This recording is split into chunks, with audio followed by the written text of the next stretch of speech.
Merci Madame de Tesnas. Vous dire tout d'abord que je suis un peu ému d'intervenir parce que je trouve que ces premiers moments du colloque sont d'une rare intensité.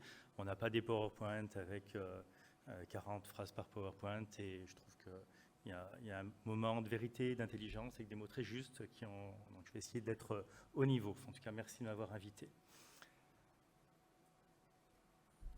Alors, le GPF m'a demandé d'intervenir sur la pénurie de professionnels dans les structures médico-sociales. Donc, je suis, vous l'avez entendu, directeur d'une petite association à Chambéry, qui est gestionnaire d'établissement. Je suis aussi administrateur Nexem et membre fondateur d'un mouvement qui s'appelle Nouvelle Donne, qui essaye de tracer un autre chemin pour reconstruire le secteur des solidarités. Donc, ce que je vais vous dire, c'est que je vais vous parler des professionnels, et derrière ce mot de professionnel, il y a des hommes et des femmes. Et des femmes surtout, qui se lèvent tôt, qui se couchent tard, qui travaillent sur la base de planning établi 365 jours par an, 24 heures sur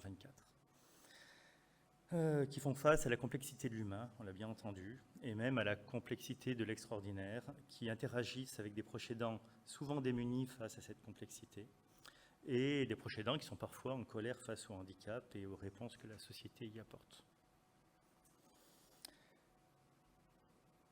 Derrière ce mot de professionnel, il y a aussi d'autres hommes et d'autres femmes, des hommes d'ailleurs plutôt, en majorité, en situation de handicap, des handicaps parfois sévères et qui nécessitent des professionnels attentionnés, formés et stables.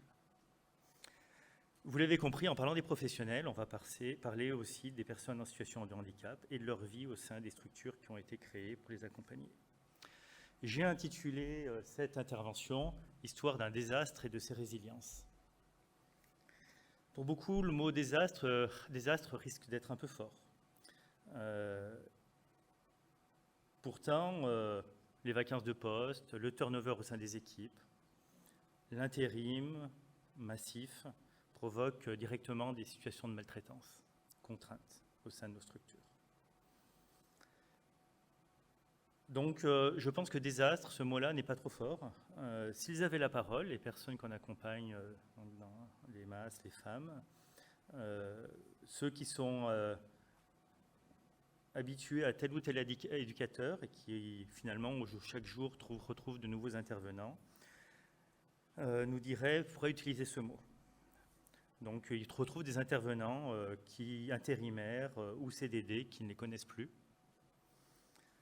qui ne les comprennent plus, qui les accompagnent mal ou qui parfois les mettent en danger, qui ne connaissent pas leurs projets personnalisés, leurs projets de vie, leurs habitudes, leurs désirs, qui ne co-construisent plus en équipe une vie collective, comme vous l'avez présenté avant, au sein de nos établissements. Pour vous donner un exemple, sur l'unité cascade du site du Noiret à la PU de Chambéry, ce sont en moyenne 20 professionnels intérimaires qui interviennent chaque mois auprès des 8 résidents. On n'a plus de titulaires. Voilà. En Savoie, Haute-Savoie, c'est quelque chose qui devient classique sur les femmes et les masses. Concrètement, donc, ce sont des personnes qui souffrent, une douleur dentaire non comprise, une alimentation qui ne peut pas être régulée avec des soucis de transit quotidien, des troubles de comportement induits, des médications qui auraient été inutiles si l'équipe avait été stable, des erreurs médicamenteuses, une vie sans activité ni sortie, ou si peu. Des gens qui meurent comme nous tous, mais plus rapidement et sans plaisir, sans lien humain, donc un désastre.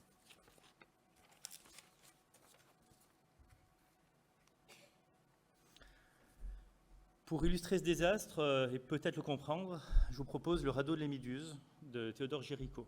Il est peint en 1819. Il raconte une histoire vraie, c'est un des premiers dessins d'actualité. En 1816, la frégate Méduse coule au large de la Mauritanie. Quelques 147 personnes dérivent sur un radeau, alors que les officiers se sont réservés les trop rares canaux de sauvetage. Sur les 147 personnes sur le radeau, seuls 10 survivront, après avoir souffert de la faim, de la déshydratation et de l'anthropophagie. Alors quel rapport avec notre histoire aujourd'hui? Peut-être ces ingrédients. Premier ingrédient, une idéologie qui nie la réalité.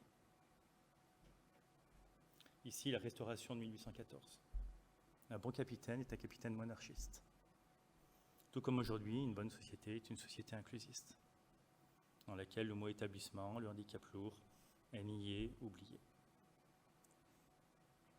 Second ingrédient, l'entre-soi et l'incompétence. En l'occurrence, les relations de pouvoir au sein de la noblesse, qui permettent au commandant de Chaumareix d'obtenir ce poste alors même qu'il n'a pas navigué depuis 20 ans. Tout comme aujourd'hui, les politiques du handicap sont mises en place par une élite parisienne qui met en œuvre une politique très verticale du pouvoir, sans considération, sans écoute des corps intermédiaires tels que le GPF ou nos fédérations, ou même nos élus locaux. Troisième ingrédient, le manque d'écoute, l'arrogance, les certitudes. Le commandant refuse d'écouter ses officiers sur les hauts fonds et la nécessité de revenir sur sa route. Tout comme nos politiques restent sourds, on l'a bien entendu également ce matin, à ceux d'entre nous qui ont le courage de jouer les Cassandres. Et enfin, quatrième ingrédient, la cerise sur le gâteau, les dissensions au sein des naufragés. Les barils d'eau douce sont perdus, ceux de vin conservés, aucune gestion des vivres. Nous sommes toujours en partie responsables de ce qui nous arrive. Résumons, une posture idéologique combinée à un entre-soi qui ne favorise pas la controverse positive et l'intelligence collective, saupoudrée de certitude et d'arrogance, au sein d'oubliés qui, sur leur radeau, n'arrivent pas à s'entendre. Voilà ce que raconte ce tableau.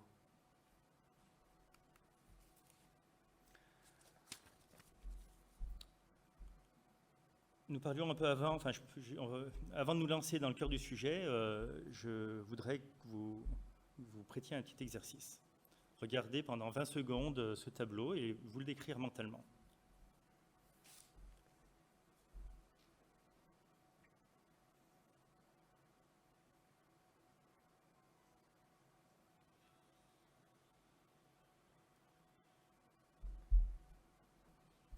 Merci. Donc c'est un tableau de Hopper.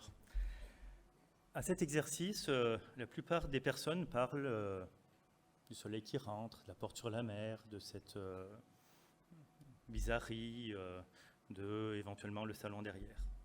La plupart ne parlent pas du mur. Le mur, c'est 70% du tableau. On va donc essayer, là, pendant les quelques dizaines de minutes, de parler des murs qui se dressent devant nous et que nous ne voulons pas voir. J'aurais aussi pu vous montrer la vidéo du gorille, beaucoup la connaissent, j'imagine. Des personnes se font des passes avec un ballon, il faut compter les passes. Et personne ne voit qu'à un moment, il y a un gorille qui arrive au centre de l'image, qui fait coucou à tout le monde et qui repart. La plupart des personnes ne voient pas le gorille. On va essayer aussi, lors de cette intervention, de trouver le gorille qu'on nous pousse à ne pas voir.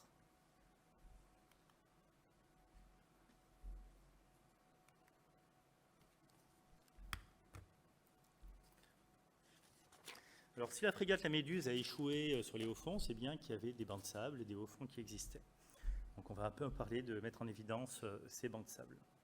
Cette fois, j'en appelle à l'artiste Ron Mueck pour illustrer la première cause, qui est structurelle et durablement ancrée dans le paysage, la vieillesse. Bon, je sais que cette nouvelle du vieillissement n'a rien à scoop, mais je vous assure que beaucoup ne la voient pas, n'en parlent pas.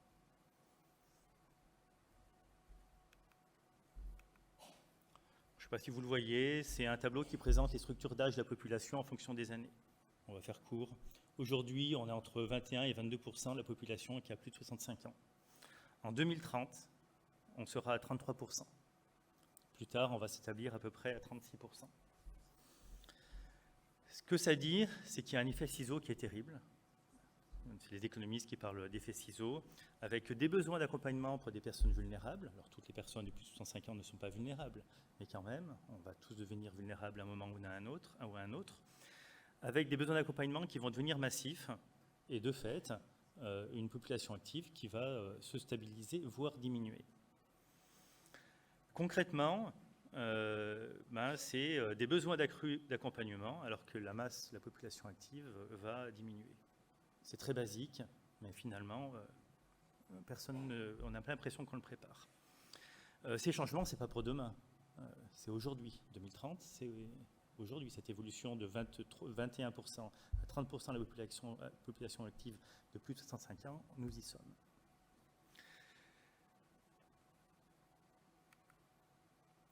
Alors peut-être que cette évolution ne nous touche pas nous, hein. En tout cas, ce qu'on constate sur ce graphique, ce graphique que vous voyez, c'est les priorisations, enfin le nombre annuel de places destinées aux personnes en situation de handicap vieillissantes autorisées par les ARS. Ce qu'on voit, c'est qu'à partir de 2017, il n'y a plus de places créées, quasiment plus. On passe, vous voyez, on va dire d'une moyenne à 300 places par an à une moyenne de moins 200, 50 places par an pour les personnes en situation de handicap vieillissantes. Mais peut-être que dans le secteur, les besoins vont diminuant. Ce tableau ici montre que le solde des entrées-sorties entre établissements reste très positif, avec beaucoup plus d'orientation que de sorties. Donc les besoins sur les foyers de vie femmes sont colossaux, alors que plus de places sont créées et que la population en général va beaucoup vieillir, mais y compris sur le secteur du handicap. Petite carte aussi pour nuancer en fonction des territoires. Peut-être avez-vous la chance de venir d'un territoire qui est en vert ou la malchance de venir à un territoire qui est en rouge. Cette carte a 2 ans. Donc sûrement les parties rouges ou jaunes sont sûrement étendues. Mais moi, ce que ça m'évoque, c'est peut-être qu'il conviendrait de différencier les politiques de l'emploi selon les territoires et les politiques d'accompagnement selon les territoires. Pour rappel, derrière ces chiffres et ces logigrammes, il y a des personnes, vous et moi, dans quelques années peut-être, qui allons terminer notre vie dans des conditions parfois sordides. Si on a de la chance, dans les EHPAD, une douche par semaine, malgré toute l'attention que peuvent apporter les aides-soignantes.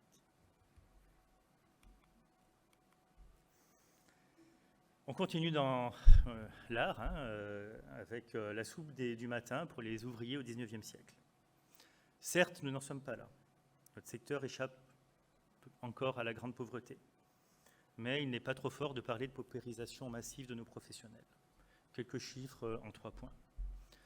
En 1989, je m'étais amusé à prendre une fiche de paye d'un moniteur éducateur en début de carrière. On était à 1,8 SMIC pour un moniteur éducateur. On est à 1,2 aujourd'hui, on était à 1,1 avant la Laforcade, les mesures Laforcade.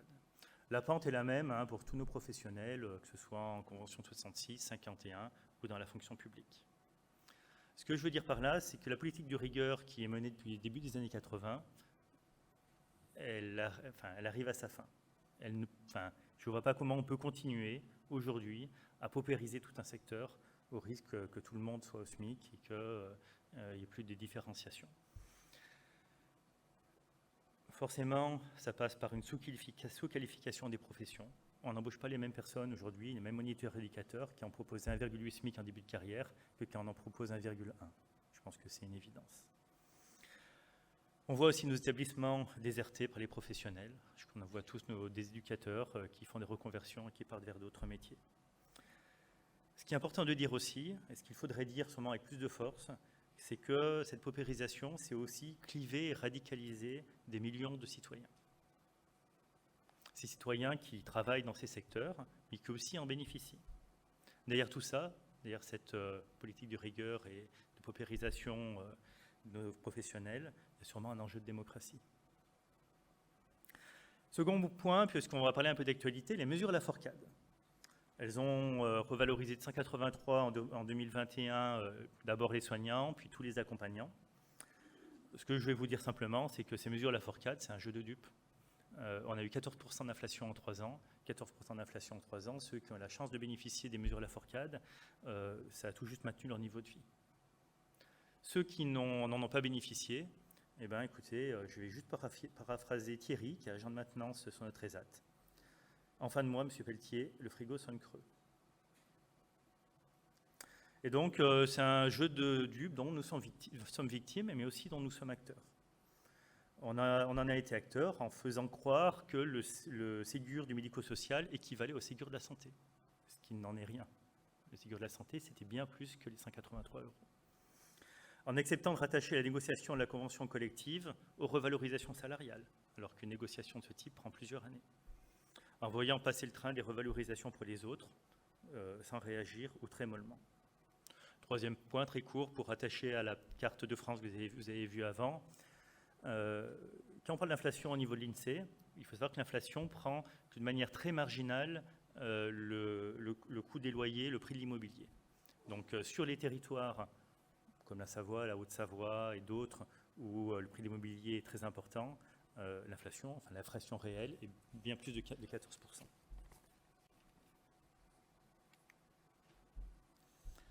Alors, je vais être un peu long sur cette diapositive, et ici c'est Bansky qui va nous accompagner un petit moment.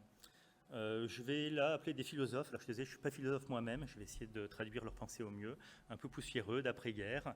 On va travailler avec Michel Clouscar, Jacques Ellul et Hannah Arendt. Tous trois décrivent des modèles d'accompagnement où notre modèle à nous, médico-social, s'échoue en partie. On va commencer par Michel Clouscar, un philosophe marxiste des années 70. Dans ses ouvrages, il nous dit que le capitalisme a subi une transformation importante entre 1945 et 1968. Avant 1945, on était sur un capitalisme un peu weberien, basé sur l'effort, l'utilité, l'épargne, et plus largement sur la prohibition morale, la répression des pulsions. Clouscar nous dit qu'en 1945, il y a un grand changement qui s'opère. C'est le plan Marshall, on reconstruit la France. Ça permet de faire travailler l'outil production américain. Mais on n'importe pas que les productions américaines, on importe aussi l'idéologie, une idéologie qui est celle du désir. C'est le titre de ses livres, l'idéologie du désir. C'est l'arrivée des jukebox, des flippers. On ne joue plus pour gagner, on joue pour jouer. On ne consomme plus pour l'utilité des choses, mais pour leur futilité. Donc c'est le capitalisme du désir, basé sur la publicité, l'achat compulsif, l'endettement, les libertés des personnes. Cette maturité arrive en 1968, les 10 millions d'ouvriers grévistes passent au second plan des idées libertariennes et studentines. Voilà. C'est aussi cette période, la négation des contraintes. Et on va poursuivre avec Jacques Ellul, autre philosophe contemporain. Ellul va distinguer la liberté prétexte de la liberté authentique. Je cite. Ce qu'on appelle le plus souvent liberté n'est en fait qu'un prétexte que l'on se donne pour suivre ses penchants naturels. En son nom, on peut tout faire, aussi bien une chose et son contraire. À l'opposé de la liberté, à l'opposé, la vraie liberté est la marque de l'unité de la personne, de sa cohérence, de sa continuité, de sa fidélité à autrui. Elle s'incarne dans la durée. En lui-même, le principe de justification constitue une négation de la liberté. Se justifier soi-même est la plus grande entreprise de l'homme, après la volonté de puissance. Donc, qu'est-ce que nous dit Jacques Ellul? Il nous dit que ce qui prédomine aujourd'hui, c'est la logique du désir, du refus de la contrainte et de la spontanéité.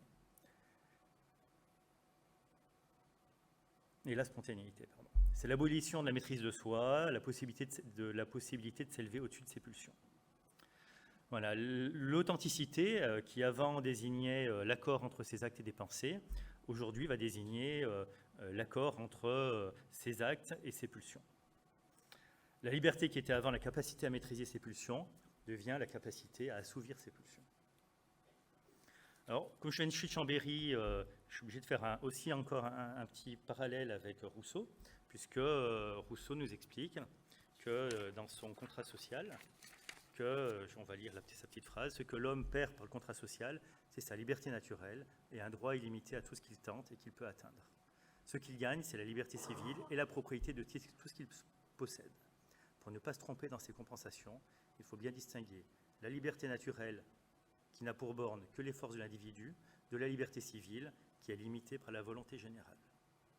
On pourrait, sur ce qui précède, ajouter à l'acquis de l'état civil la liberté morale qui rend seul et vraiment, qui seul rend l'homme vraiment maître de lui.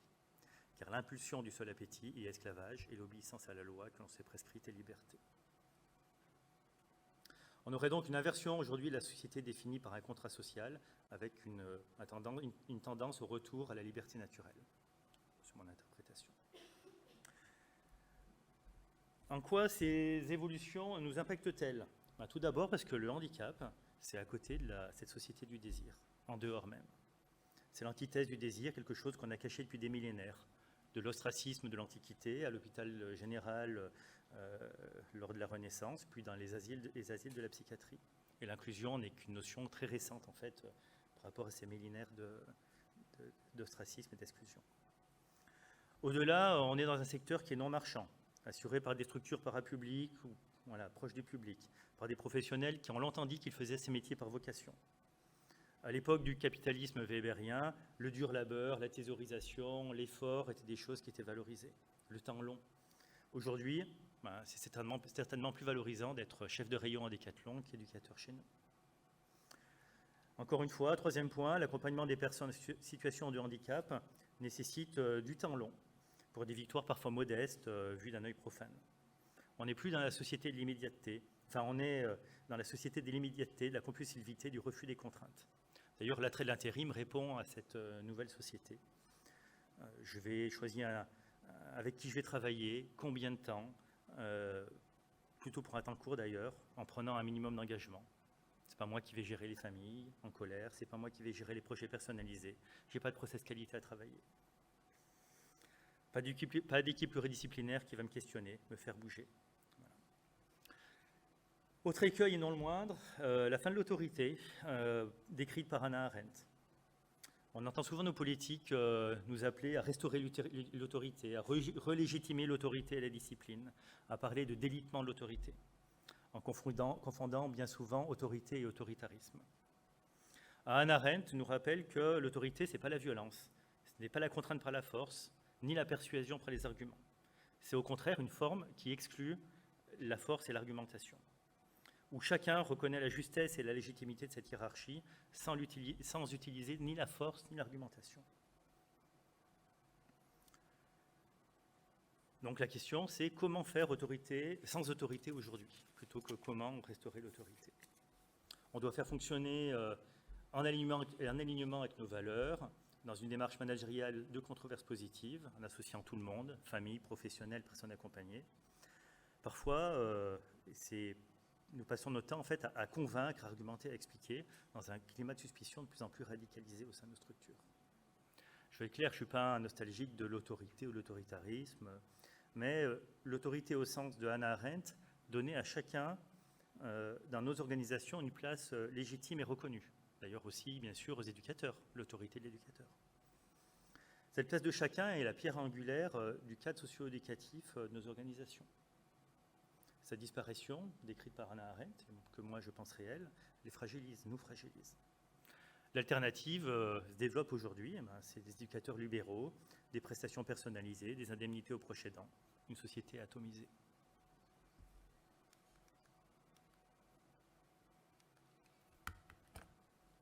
Vous l'avez compris, on est un peu placé sur... je passe mon intervention avec pas mal de peintures. Cette fois, une peinture du 19e siècle de Cesare Maccari, qui montre le Sénat de la Rome antique, avec Cicéron qui dénonce un complot orchestré par Catilina. Alors, je ne vais pas vous énoncer des complots ou de la corruption. Mais comme Cicéron, on pourrait démarrer un manifeste en nous écriant « Autant aux mœurs ».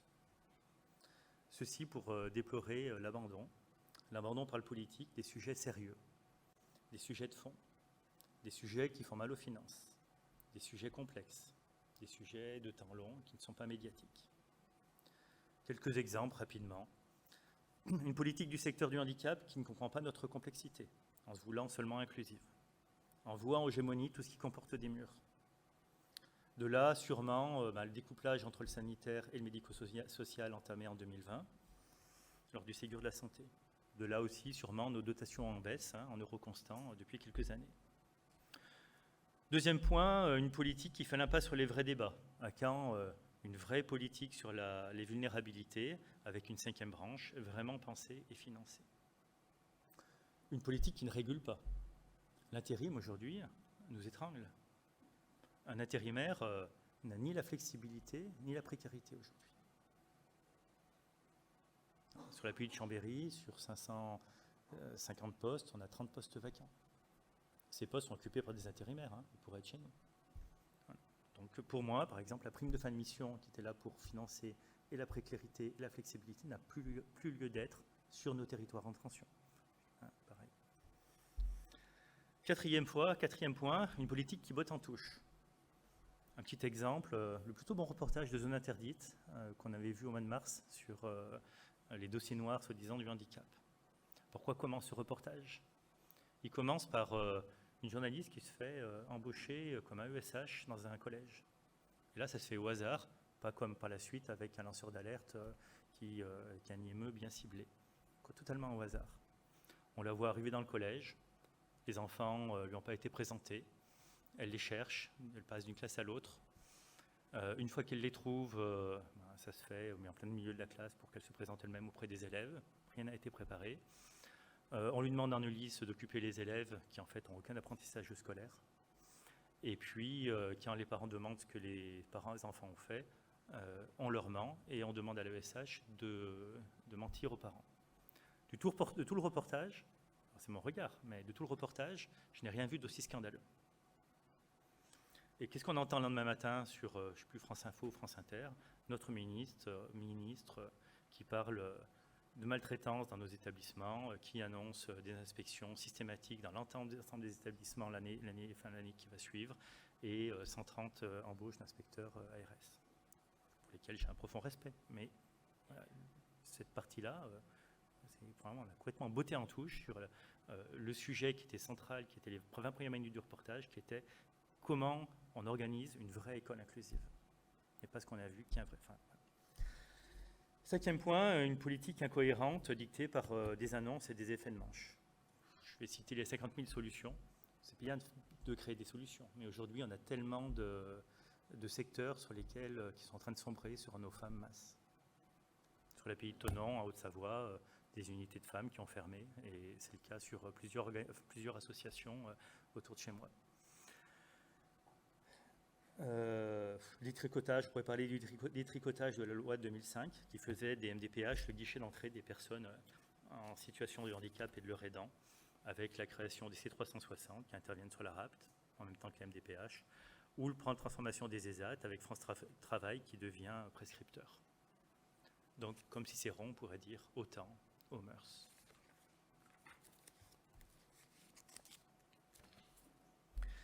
Ici, la nef des fous de Jérôme Bosch. Pas d'horizon, une nef qui ne va nulle part, menée par des fous. Et oui, cela nous ressemble un peu. On a des ministres qui se succèdent, sans tenir les engagements précédents.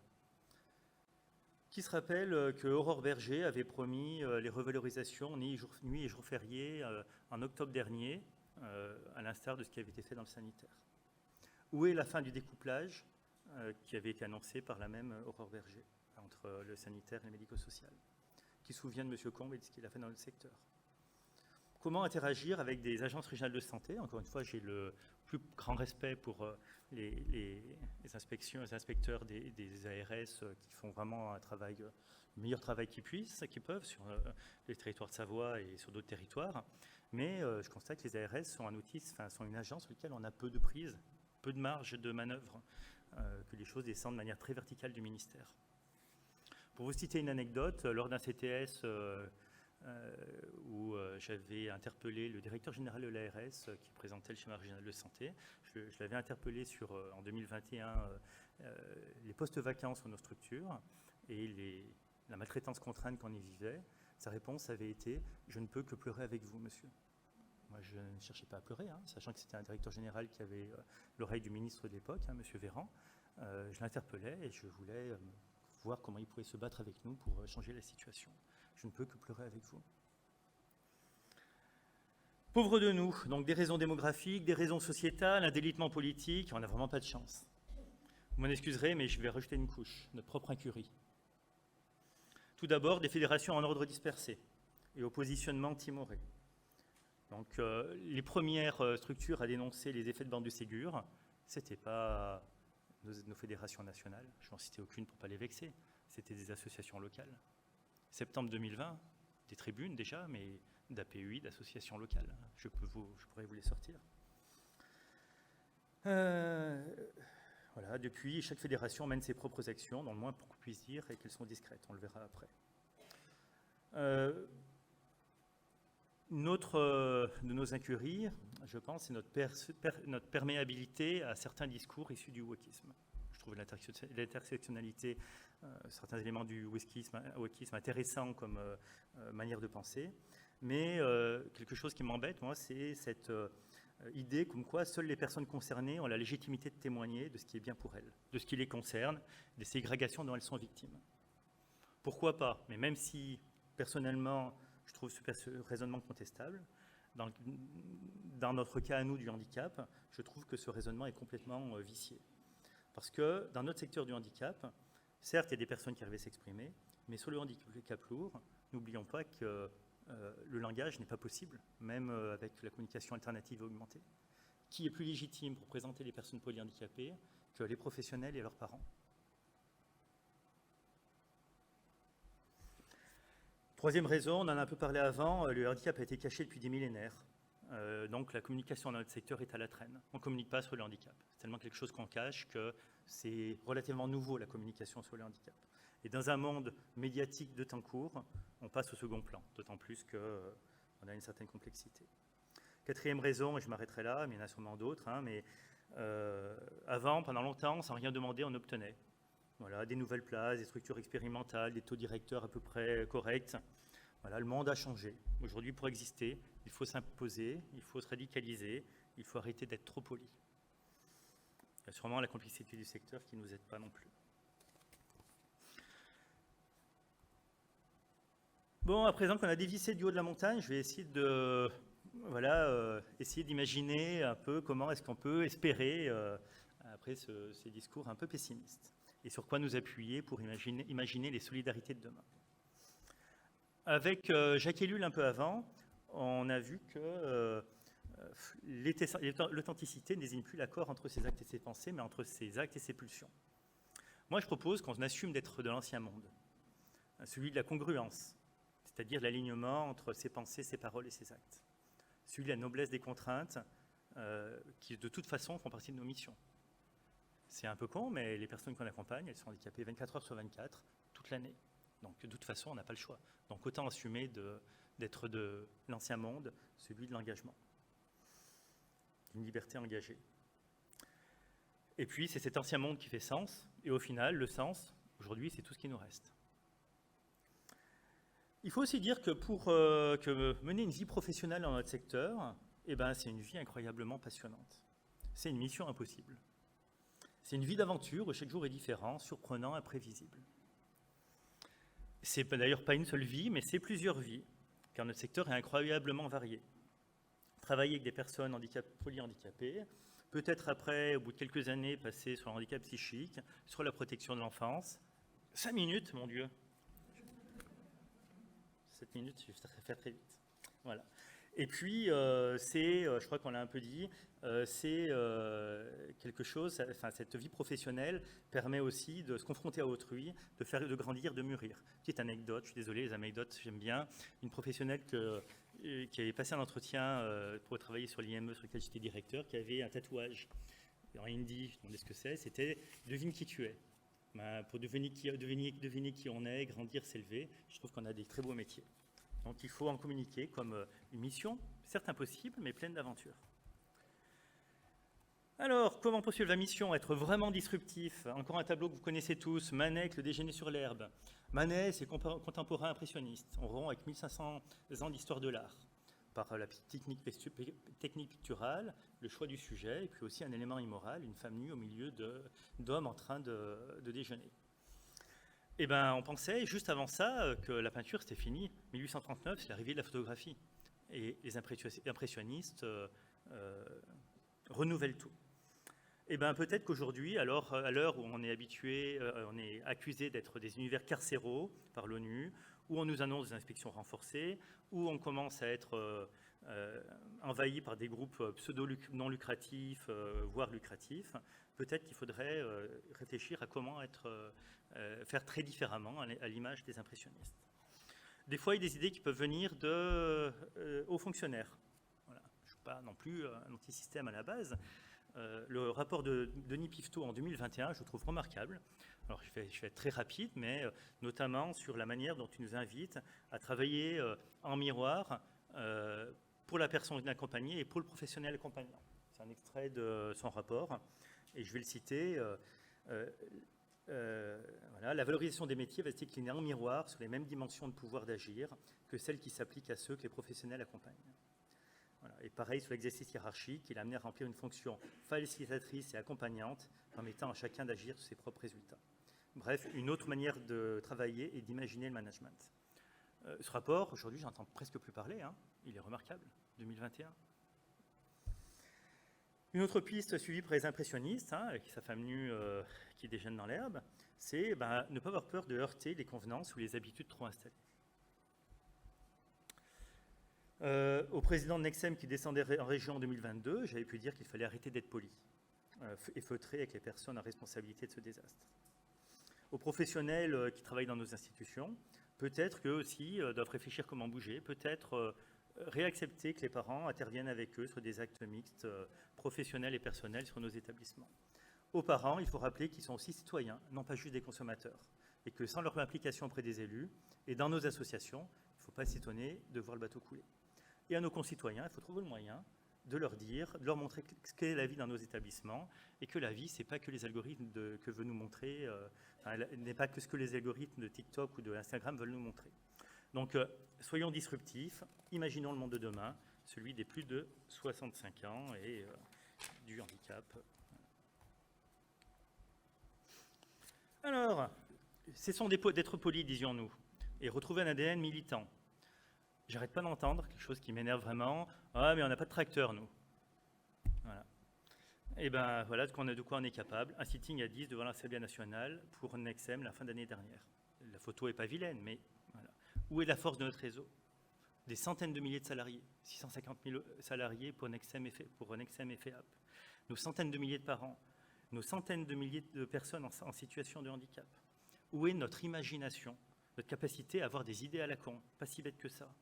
On n'a pas besoin de tracteur pour se faire entendre. Nous aussi, on aurait pu retourner les panneaux signalétiques pour montrer que le monde marche sur la tête.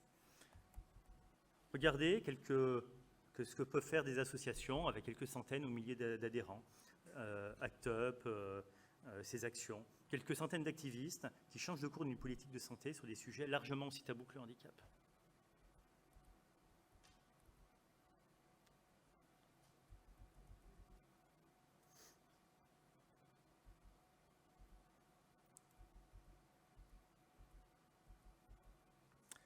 Je ne sais pas si on a le temps de passer la vidéo de Mme Zuckman ou est-ce que j'essaye de... Ça va être un peu juste. J'aurais voulu passer une vidéo de Mme Zuckman qui nous dit comment, ça va être un peu plus rapide, mais qui nous dit comment, dans les années 50, elle va voir quelqu'un à la Caisse nationale d'assurance maladie et avec quels mots elle convainc de trouver vraiment, que l'assurance maladie finance vraiment une première prise en charge des personnes en situation de polyhandicap. Elle fait référence au nazisme, elle dit les sous-hommes, c'était les nazis, c'est pas français. Et avec des mots forts, avec des mots justes, elle réussit à emporter le morceau et à avoir des premiers financements avec des personnes en situation de handicap. Elle nous dit aussi qu'à cette époque, avec un peu de financement au début, on fait preuve d'imagination. Il faut adapter nos moyens, pas faire de compromis sur la qualité. Voilà. Sa vidéo est passionnante, vous la retrouvez sur YouTube. Son monde n'est plus tout à fait le nôtre. Ce qu'elle a réussi à faire par la force de la conviction en discutant avec des hauts fonctionnaires, aujourd'hui, ça ne suffit plus. Il faut aller bien au-delà et avoir la force de... Voilà.